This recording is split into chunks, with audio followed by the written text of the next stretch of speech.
ये आकाशवाणी रायपुर है। प्रादेशिक समाचार बुलेटिन के साथ मैं गोपा सान्याल।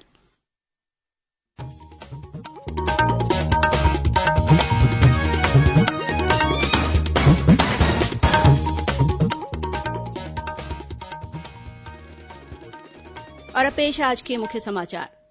बीते 24 घंटों के दौरान प्रदेश में कोरोना संक्रमित 6 मरीजों को स्वस्थ होने के बाद अस्पताल से दी गई छुट्टी। अब तक छत्तीसगढ़ में कोरोना पॉजिटिव 23 मरीज ठीक हो चुके हैं। मुख्यमंत्री ने कहा कि 21 अप्रैल तक कोरोना वायरस संक्रमण की स्थिति की समीक्षा के बाद परिस्थितियों के अनुरूप लॉकडाउन के बारे में निर्णय लिया जाएगा। लॉकडाउन के दौरान अब लोगों को घर बैठे आसानी से मिल सकेंगी फल सब्जियां। मुख्यमंत्री ने ऑनलाइन डिलीवरी वेबसाइट का किया लोकार्पण। और राज्य के चिकित्सा शिक्षा संचालक ने कहा कि कोरोना वायरस जांच की प्रक्रिया बेहद जटिल, जगह जगह टेस्टिंग लैब की स्थापना नहीं की जा सकती।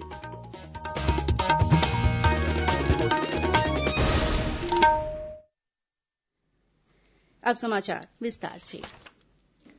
छत्तीसगढ़ में आज कोरोना वायरस से संक्रमित 6 और मरीजों को स्वस्थ होने के बाद अस्पताल से छुट्टी दे दी गई। इन्हें मिलाकर अब तक 23 मरीज ठीक होकर घर लौट चुके हैं। वर्तमान में कोरोना से संक्रमित 10 मरीजों का इलाज एम्स रायपुर में चल रहा है, जबकि प्रदेश में अब तक कोरोना वायरस से संक्रमित 33 मरीजों की पुष्टि हुई है। स्वास्थ्य विभाग के अधिकारियों ने बताया कि प्रदेश में अब तक कोरोना वायरस के कुल 5,122 संभावित व्यक्तियों की पहचान कर सैंपलों की जांच की गई है। इनमें से 4,878 के परिणाम नेगेटिव आए हैं, वहीं 211 सैंपल की जांच जारी है। इस बीच कोरोना वायरस के संक्रमण के फैलाव को रोकने के लिए लॉकडाउन का कड़ाई से पालन सुनिश्चित कराने के निर्देश दिए गए हैं। साथ ही विदेशों और अन्य राज्यों से छत्तीसगढ़ आए लोगों सहित संक्रमितों के संपर्क में आए लोगों को क्वारेंटाइन किया गया है। वर्तमान में 71,000 से अधिक लोग होम क्वारेंटाइन में हैं, जिनकी निगरानी की जा रही है। लॉकडाउन के दौरान आम जनता से मास्क, गमछा अथवा रुमाल से नाक मुंह को अच्छे से ढकने तथा फिजिकल डिस्टेंस बनाए रखने की अपील की गई है। कोरोना वायरस के संक्रमण से बचाव के लिए लॉकडाउन छत्तीसगढ़ में लागू रहेगा। 21 अप्रैल तक कोरोना वायरस संक्रमण की स्थिति की समीक्षा के बाद परिस्थितियों के अनुरूप निर्णय लिया जाएगा। मुख्यमंत्री भूपेश बघेल ने जनता के नाम अपने संदेश में ये बात कही। श्री बघेल ने कहा कि प्रदेश के जिन जिलों में कोरोना वायरस संक्रमण पर नियंत्रण होगा, उन्हें गाइडलाइन के अनुसार छूट प्रदान की जाएगी। इसके लिए यह आवश्यक है कि हम अपने अपने जिलों में लॉकडाउन का कड़ाई से पालन करें। हम सभी नियमित रूप से मास्क पहने, हाथ और फिजिकल डिस्टेंसिंग पर ध्यान दें। उन्होंने कहा कि प्रदेशवासियों के सहयोग से छत्तीसगढ़ में कोरोना वायरस का संक्रमण नियंत्रण में है। मुख्यमंत्री ने यह भी कहा है कि राज्य में 56 लाख राशन कार्डधारियों को निःशुल्क राशन देने का फैसला किया गया है। नए राशन कार्ड बनाने का कार्य भी युद्ध स्तर पर चल रहा है। ऐसे जरूरतमंद लोग जिनके पास वर्तमान में किसी कारणवश राशन कार्ड नहीं है, उन्हें भी अब 1 माह का राशन निःशुल्क प्रदान किया जाएगा। श्री बघेल ने कहा कि छत्तीसगढ़ में अन्य राज्यों से आए कामगारों के भोजन और अस्थायी आवास का पूरा प्रबंध राज्य सरकार कर रही है। वहीं छत्तीसगढ़ के जो श्रमिक अन्य राज्यों में हैं, उनके आवास और भोजन की व्यवस्था भी की गई है। इस बीच मुख्यमंत्री ने प्रदेश में कोरोना वायरस से बचाव के लिए राज्य आपदा मोचन निधि से 60 करोड़ रूपये की राशि स्वास्थ्य विभाग को जारी की है। कोरोना वायरस की रोकथाम और लॉकडाउन के दौरान जरूरतमंद लोगों की परेशानियों को दूर करने के लिए राजधानी रायपुर सहित प्रदेश के सभी जिलों में अनेक कदम उठाए जा रहे हैं।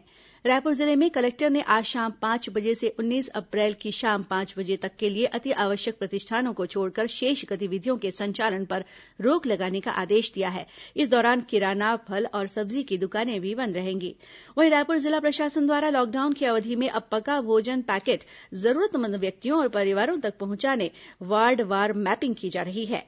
आपातकालीन खान पान सेवा के लिए जारी पुराने सभी अनुमति निरस्त कर अब नए पास जारी किए जाएंगे। दुर्ग में भी आज शाम 6 बजे से 19 अप्रैल तक की मध्यरात्रि तक के लिए अति आवश्यक प्रतिष्ठानों को छोड़कर शेष गतिविधियों के संचालन पर रोक लगा दी गई है। जरूरतमंद लोगों की मदद के लिए दानदाताओं से धनराशि और सामग्री इकट्ठा करने के लिए आज डोनेशन ऑन व्हील्स वाहनों को रवाना किया गया। वहीं राजनांदगांव जिले में आंगनबाड़ी कार्यकर्ता और मितानिनों द्वारा कोरोना वायरस से बचाव के लिए लोगों को जागरूक करने के साथ ही छोटे बच्चों का टीकाकरण भी किया जा रहा है। वहीं लॉकडाउन का उल्लंघन करने पर गंज चौक स्थित एक मॉल को प्रशासन द्वारा सील कर दिया गया है। कोरोना संक्रमण से बचाव के लिए वार्ड क्रमांक 23 में अंबेडकर चौक पर पार्षद निधि से सैनिटाइजर टनल लगाया गया है। उधर सरगुजा जिले के नवागढ़ में पुलिस ने कोरोना वायरस के संक्रमण की दवा को लेकर अफवाह फैलाने के मामले में एक आरोपी को गिरफ्तार किया है। कोरिया जिला मुख्यालय बैकुंठपुर के डभरीपारा मोहल्ला को आज मॉकड्रिल के लिए पूरी तरह से लॉकडाउन किया गया। जिले में कोरोना वायरस के संक्रमण से बचाव के लिए कोविड अस्पताल की स्थापना भी की गई है। उधर रायगढ़ जिले के पुलिस अधीक्षक ने कोरोना संक्रमण की रोकथाम के लिए तैनात डॉक्टरों की सुरक्षा और मदद के लिए 11 सदस्यीय विशेष टीम गठित की है। वहीं जिले के तमनार विकासखंड की सभी प्राथमिक शालाओं में लॉकडाउन के दौरान बच्चों के लिए सीख कार्यक्रम शुरू किया गया है। वहीं बिलासपुर जिला प्रशासन ने गणेश चौक और मुंगेली नाका साप्ताहिक बाजार को बंद रखने के निर्देश दिए हैं। बस्तर जिले के भानपुरी थाना क्षेत्र के ग्राम करंदोला स्थित राहत शिविर में क्वारेंटाइन से फरार 2 युवकों को पुलिस ने गिरफ्तार कर लिया है। प्रदेश में मुख्यमंत्री सुपोषण अभियान के चिन्हांकित हितग्राहियों को 21 दिन का सूखा राशन, चावल, दाल और अन्य पौष्टिक आहार का पैकेट अब 3 मई तक प्रदान किया जाएगा। कोरोना वायरस की रोकथाम के लिए अब लॉकडाउन अवधि को बढ़ाकर 3 मई तक किया गया है। महिला और बाल विकास विभाग ने इस संबंध में सभी कलेक्टरों को निर्देश जारी किए हैं। इस अभियान के तहत लॉकडाउन अवधि में लगभग 3,15,000 हितग्राहियों को प्रतिदिन 100 ग्राम चावल, 25 ग्राम दाल और चना, गुड़, मूंगफली, अंडा, सोयाबड़ी जैसी पौष्टिक सामग्री के मान से सूखा राशन घर घर पहुंचाया जाएगा।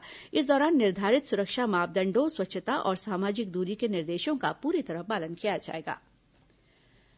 केंद्रीय कृषि मंत्री नरेन्द्र सिंह तोमर ने नई दिल्ली के कृषि भवन में अखिल भारतीय कृषि परिवहन कॉल सेंटर का शुभारंभ किया। इससे लॉकडाउन के दौरान जल्दी खराब होने वाली वस्तुओं को एक राज्य से दूसरे राज्य में आसानी से पहुंचाने में मदद मिलेगी। कॉल सेंटर के नंबर हैं 1800 180 4200 और 14488। इन नंबरों पर किसी भी समय संपर्क किया जा सकता है। केंद्रीय कृषि सहकारिता और किसान कल्याण विभाग की पहल से राज्यों के बीच तालमेल के लिए अखिल भारतीय कृषि परिवहन कॉल सेंटर की 24 घंटे सेवा शुरू की गई है। प्रादेशिक समाचार आप आकाशवाणी रायपुर से सुन रहे हैं और अब आगे बढ़ते हैं बाकी के समाचारों की ओर। आकाशवाणी रायपुर का प्रादेशिक समाचार एकांश कोरोना महामारी से निपटने के लिए किए जा रहे प्रयासों पर एक विशेष कार्यक्रम प्रस्तुत कर रहा है। कोरोना से जंग जनता के संग नाम के इस विशेष कार्यक्रम की 5वीं कड़ी कल सुबह 10:30 बजे से प्रसारित की जाएगी। इसे छत्तीसगढ़ स्थित आकाशवाणी के सभी केंद्र सुबह 10:30 बजे एक साथ रिले करेंगे। लॉकडाउन के दौरान किसानों को परेशानी न हो, इसके लिए केंद्र सरकार ने किसान सम्मान निधि की राशि उनके बैंक खातों में उपलब्ध कराई है। जांजगीर चांपा जिले के हरदी गांव के किसान राजशेखर सिंह ने बताया कि उन्हें खाद बीज भी आसानी से मिल रहा है। शासन द्वारा जो योजना किसान मन के प्रति चलाए जात है ओमा निश्चित रूप से किसान मन आर्थिक रूप से थोड़ा समृद्ध होइने, नवा लइका मन में भी खेती करे बर रुचि के जागृति हुई से। खास करके वर्तमान में जो खरीदारी के व्यवस्था है या खाद बीज के उचित समय में जो पहुंचाए के सहकारिता के माध्यम से व्यवस्था है या अनाज मन के नया नया मंडी है, सरकार द्वारा जो किसान सम्मान निधि, जनधन योजना, ये मन के निश्चित रूप से किसान वाला फायदा हुआ है। लॉकडाउन के दौरान फल सब्जियां अब घर बैठे ही आसानी से उपलब्ध हो जाएंगे। इसके लिए मुख्यमंत्री भूपेश बघेल ने आज फल सब्जी ऑनलाइन डिलीवरी वेबसाइट सीजी हाट का लोकार्पण किया। इस वेबसाइट के जरिए लोगों को घर बैठे ही ताजे फल और सब्जियां उपलब्ध होंगी। 150 रुपए की खरीदी पर कोई डिलीवरी शुल्क नहीं लगेगा। शीघ्र ही यह सेवा दूध, किराना सामान, कपड़े, शहद, वनोपज, अंडे जैसी वस्तुओं के लिए भी उपलब्ध होगी।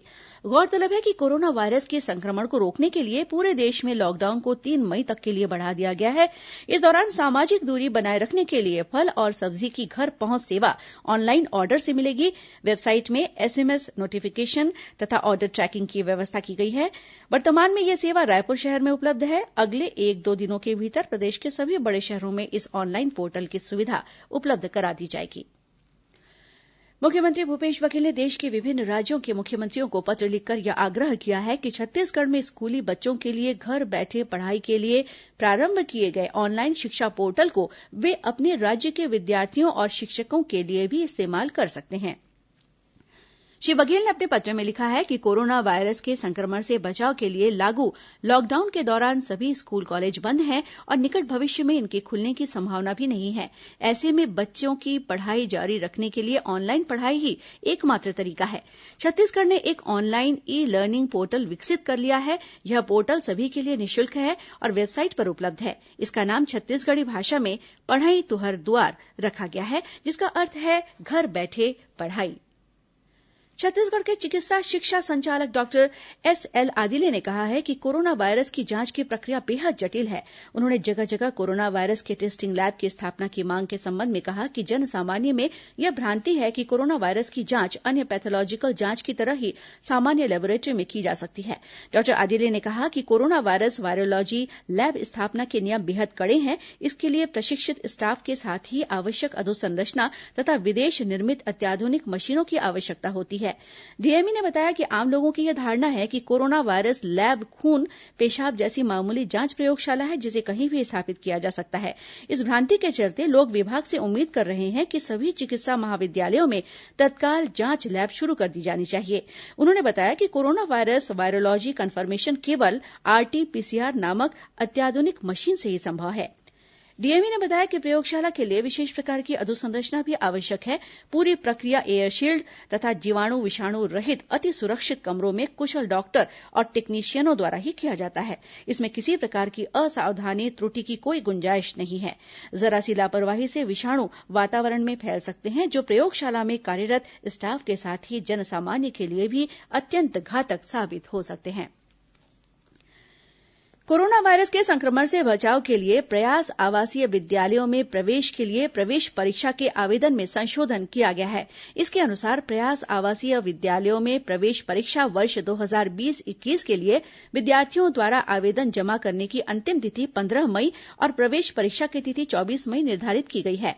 पहले आवेदन जमा करने की तिथि 25 अप्रैल और प्रवेश परीक्षा की तिथि 26 अप्रैल थी। मुंगेली जिले के लोरमी सामुदायिक स्वास्थ्य केन्द्र को मरीजों के बेहतर इलाज, देखरेख और उत्कृष्ट स्वास्थ्य सेवाओं के लिए प्रतिष्ठित राष्ट्रीय गुणवत्ता आश्वासन मानक पुरस्कार के लिए चुना गया है। केंद्रीय स्वास्थ्य मंत्रालय के संयुक्त सचिव विकासशील ने छत्तीसगढ़ की स्वास्थ्य सचिव निहारिका बारिक सिंह को पत्र लिखकर इसकी जानकारी दी। मुख्यमंत्री भूपेश बघेल और स्वास्थ्य मंत्री टीएस सिंहदेव ने इस उपलब्धि पर अस्पताल के सभी अधिकारियों कर्मचारियों को बधाई दी है। राजधानी रायपुर के विभिन्न क्षेत्रों में पीलिया के 22 और मरीज मिले हैं। जिला अस्पताल में अब तक कुल 116 मरीज भर्ती किए जा चुके हैं, जिनमें 33 मरीजों को स्वस्थ होने पर अस्पताल से छुट्टी दी गई है। वर्तमान में अस्पताल में 78 प्रभावितों का इलाज किया जा रहा है। अधिकारियों ने बताया कि स्वास्थ्य विभाग की टीम द्वारा 746 घरों का भ्रमण किया गया। वहीं शिविरों के माध्यम से 267 मरीजों की जांच की गई। इसमें से 167 संभावित मरीजों के ब्लड सैंपल लिए गए हैं। 130 मरीजों की जांच में पीलिया के 22 पॉजिटिव मरीज पाए गए हैं। अधिकारियों ने यह भी बताया कि शहर में 6 स्थानों पर 7 शिविर लगाए गए हैं, जहां लोगों की स्वास्थ्य की जांच की जा रही है। कांकेर जिले के परतापुर थाना क्षेत्र के अंतर्गत मूसरघाट में सीमा सुरक्षा बल और जिला पुलिस बल की टीम ने 5 किलो का एक कुकर बम बरामद किया है। बाद में बम निरोधक दस्ते की मदद से बम को निष्क्रिय कर दिया गया। वहीं बीजापुर जिले के फरसेगढ़ थाना क्षेत्र में माओवादियों ने एक सहायक आरक्षक की धारदार हथियार से हत्या कर दी। और अब कुछ खबरें संक्षेप में। महासमुंद जिले के सिरपुर क्षेत्र में इन दिनों 23 हाथियों का दल पहुंच गया है। वन विभाग ने आसपास के ग्रामीणों को सतर्क कर दिया है। इसी जिले में भीषण गर्मी को देखते हुए अभियान दाना पानी के तहत जिला कलेक्टर कार्यालय परिसर में कई स्थानों पर सकोरे में पक्षियों के लिए चावल और पानी की व्यवस्था की गई है। बलरामपुर रामानुजगंज के वाड्रफनगर क्षेत्र में वन विभाग की टीम ने अवैध इमारती लकड़ी जब्त की है, जिसकी कीमत लगभग 50,000 रूपये आंकी गई है। बलौदाबाजार जिले के भटगांव थाना क्षेत्र में एक वाहन से 65 लीटर अवैध शराब सहित 4 आरोपियों को गिरफ्तार किया गया है। इसी जिले में वन विभाग की टीम ने चीतल के मांस के साथ एक पुलिस आरक्षक को गिरफ्तार किया है। दुर्ग जिले के भिलाई नगर थाना क्षेत्र की दिव्यांग युवती से नौकरी लगाने के नाम पर 3 लाख रूपये ठगी करने वाले एक आरोपी को पुलिस ने गिरफ्तार किया है। रायगढ़ पुलिस ने सांकरा में कच्ची शराब बनाने के लिए रखे करीब 100 बोरी महुआ बरामद किया है। बस्तर जिले के दरभा थाना क्षेत्र के ग्राम भडरी महू में बीती रात अज्ञात लोगों ने एक ग्रामीण की हत्या कर दी। और राजनांदगांव जिले के डोंगरगांव थाना क्षेत्र के धनगांव में पुलिस ने एक घर से 25 किलो का गांजा बरामद किया है। इस मामले में एक आरोपी को गिरफ्तार किया गया है। और अब अंत में मुख्य समाचार एक बार फिर। बीते 24 घंटों के दौरान प्रदेश में कोरोना संक्रमित 6 मरीजों को स्वस्थ होने के बाद अस्पताल से दी गई छुट्टी। अब तक छत्तीसगढ़ में कोरोना पॉजिटिव 23 मरीज ठीक हो चुके हैं। मुख्यमंत्री ने कहा कि 21 अप्रैल तक कोरोना वायरस संक्रमण की स्थिति की समीक्षा के बाद परिस्थितियों के अनुरूप लॉकडाउन के बारे में निर्णय लिया जाएगा। लॉकडाउन के दौरान अब लोगों को घर बैठे आसानी से मिल सकेंगी फल सब्जियां। मुख्यमंत्री ने ऑनलाइन डिलीवरी वेबसाइट का किया लोकार्पण। और राज्य के चिकित्सा शिक्षा संचालक ने कहा कि कोरोना वायरस जांच की प्रक्रिया बेहद जटिल, जगह जगह टेस्टिंग लैब की स्थापना नहीं की जा सकती। और इसी के साथ प्रादेशिक समाचार बुलेटिन यहीं समाप्त हुआ। नमस्कार।